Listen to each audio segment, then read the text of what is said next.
24 नवंबर 1971 दोपहर के वक्त डैन कूपर नाम का एक आदमी काला सूट पहनकर और हाथ में काला ब्रीफकेस लेकर अमेरिका के पोर्टलैंड एयरपोर्ट पर पहुंचता है और नॉर्थ वेस्ट ओरिएंट एयरलाइन की फ्लाइट 305 के लिए टिकट बुक कराता है।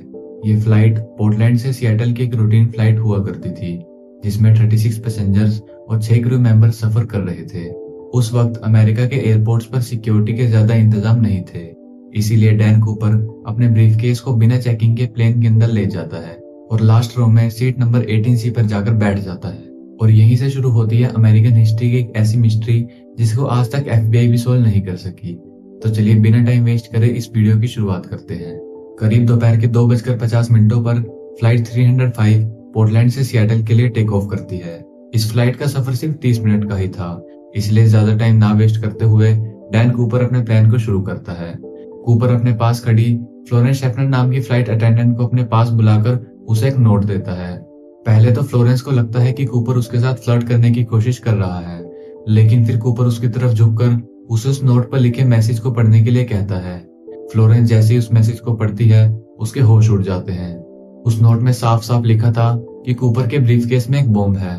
पहले तो फ्लोरेंस को इस बात पर यकीन नहीं होता, लेकिन फिर कूपर अपना ब्रीफकेस थोड़ा सा खोलकर उसे उसमें रखे बॉम्ब को दिखाता है। कूपर की डिमांड थी कि उसे $2 लाख कैश, 4 पैराशूट और एक रिफ्यूलिंग ट्रक एयरपोर्ट पर चाहिए, और साथ में कूपर एक वार्निंग भी देता है कि अगर कोई भी चालाकी करने की कोशिश की तो उस हवाई जहाज को उस बम से उड़ा देगा। फ्लोरेंस चुपचाप कूपर की सभी मांगों को कॉकपिट में बैठे पायलट के पास लेकर जाती है और एक दूसरी एयर होस्टेस टीना मकलो कूपर के साइड में आकर बैठ जाती है। कुछ ही मिनटों बाद पायलट कूपर की सभी मांगों को अथॉरिटीज तक पहुंचा देते हैं और अथॉरिटीज पैसेंजर्स की जान बचाने के लिए और अपने देश की रेपुटेशन को मेंटेन करने के लिए कूपर की सभी मांगों को मानने के लिए तैयार हो जाती हैं। तकरीबन 5:45 पर यह फ्लाइट सिएटल के एयरपोर्ट पर लैंड करती है और अपनी डिमांड के 4 पैराशूट और $2 लाख कैश मिलने के बाद कूपर सभी पैसेंजर्स को प्लेन से उतरने देता है। लेकिन वो प्लेन में 2 पायलट, एक फ्लाइट इंजीनियर और एक फ्लाइट अटेंडेंट को रहने के लिए कहता है और रिफ्यूलिंग के बाद फ्लाइट मैक्सिको के लिए टेक ऑफ करती है। कुछ देर बाद कूपर पायलट को प्लेन का एल्टीट्यूड 10,000 फीट और प्लेन की स्पीड थोड़ी कम करने के लिए कहता है, लेकिन पायलट कूपर को बताता है कि अगर इन कंडीशंस के साथ वो प्लेन को उड़ाएगा तो प्लेन मैक्सिको तक नहीं पहुंच पाएगा। लेकिन कूपर का प्लान कुछ और ही था। थोड़ी देर बाद कूपर अपने पास बैठी फ्लाइट अटेंडेंट को कॉकपिट में जाने के लिए कहता है और प्लेन के बैक साइड में सिर्फ कूपर ही मौजूद था। 8 बजे के करीब प्लेन की बैक साइड की एयर स्टेयर खुलने की वजह से कॉकपिट में वार्निंग लाइट जलने लगती है और डैन कूपर पैसे और पैराशूट लेकर प्लेन से कूद जाता है। 10:15 पर यह प्लेन खुले एयर स्टेयर के साथ रेनो के एयरपोर्ट पर लैंड करता है और पुलिस और FBI इस प्लेन को चारों तरफ से घेर लेती है। लेकिन कुछ ही देर बाद उन्हें पता चल जाता है कि डैन कूपर भाग चुका है। इसके बाद प्लेन की अच्छी तरह से छानबीन की जाती है जिसमें कूपर की टाई का एक क्लिप और उसके मंगवाए गए 4 में से 2 पैराशूट मिलते हैं। कूपर बाकी के सभी सबूतों को अपने साथ ले जाता है जिसमें फ्लाइट अटेंडेंट को दिया गया वो नोट भी शामिल था। कूपर को पकड़ने के लिए FBI एक सर्च ऑपरेशन शुरू कर देती है और आई विटनेसेस की मदद से कूपर के कुछ स्केच भी तैयार किए जाते हैं।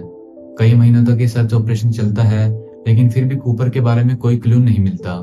कूपर के भागने के तरीके से FBI को लगता है कि कूपर ने किसी पैराग्लाइडिंग स्कूल से ट्रेनिंग ली होगी, लेकिन वहां से भी कूपर के बारे में कोई जानकारी हाथ नहीं लगती। इतनी छानबीन के बाद भी जब कूपर के बारे में कुछ पता नहीं चलता तो सभी ये मानने लगते हैं कि प्लेन से कूदते वक्त ही कूपर की मौत हो गई होगी, लेकिन कूपर की मौत का भी कोई प्रूफ किसी के हाथ नहीं लगता।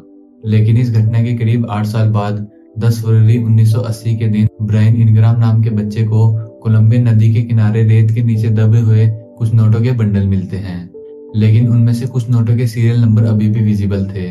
बच्चे के पेरेंट्स तुरंत ये बात पुलिस तक पहुंचाते हैं और पुलिस उन नोटों के सीरियल नंबर को देखकर पहचान जाती है कि वही नोट थे जो उस दिन डैन कूपर को दिए गए थे। डैन कूपर हाईजैकिंग केस में पहला क्लू अथॉरिटीज के हाथ लगा था और फिर यहीं से केस दोबारा से तेजी पकड़ लेता है। ये नोट यहाँ कैसे पहुंचे इस पर बहुत कंट्रोवर्सी भी हुई। किसी का कहना था कि पुलिस को गुमराह करने के लिए कूपर ने इन नोटों को यहाँ छुपा दिया होगा और किसी का कहना था कि पैराग्लाइडिंग के वक्त कूपर के बैग से नोट गिरकर यहाँ आ गए होंगे। ऐसी बहुत सी कहानियां बनाई गई, लेकिन इस घटना से भी डैन कूपर के बारे में कुछ पता नहीं चल सका। डैन कूपर की इस केस की सालों तक छानबीन चलती रही, लेकिन फिर भी कोई पुख्ता सबूत कभी भी नहीं मिल पाया और फाइनली हाईजैकिंग के 45 सालों बाद साल 2016 में FBI ने इस केस को क्लोज कर दिया।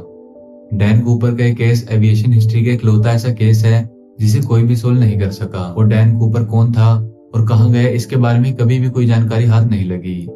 आपको ये वीडियो कैसी लगी हमें कमेंट सेक्शन में जरूर बताइएगा और ऐसी और वीडियोस देखने के लिए हमारे चैनल को सब्सक्राइब करना मत भूलिएगा।